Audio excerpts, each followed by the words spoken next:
Hey everyone, welcome to Judging for the Win. I'm Dave, and this is my daily ruling.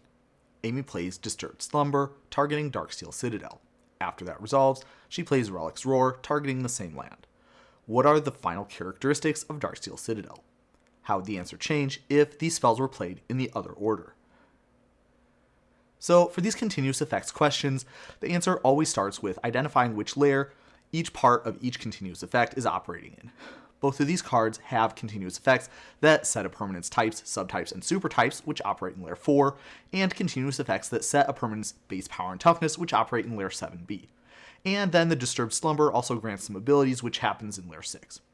Now that we have that sorted, the next step is to go through each of the layers in order and see what happens. So in Layer 4, we have two effects that want to change Darksteel Citadel's card types.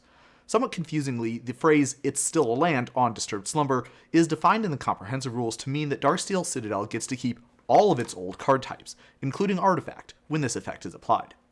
Even more confusing is that effects that make something into an Artifact creature are also defined to have this same handling. So even though Relic's Roar doesn't say that Darksteel Citadel is still a land, that effect still leaves that type on the card too.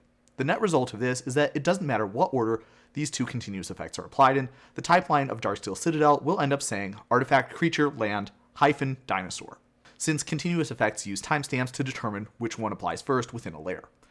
That applies also to the power and toughness setting effects that apply in the original problem statement. So we can say that if the Relic's Roar was played last, then the Darksteel Citadel would be a 4-3, whereas if the Disturbed Slumber was last, then it would be a 4-4. In either case, it would have Indestructible, Reach, and Haste, and it would have to be blocked if Fable. But that's all I have for you today. How did you do? Join me again next time for another daily ruling, but until then, I hope you have a great day.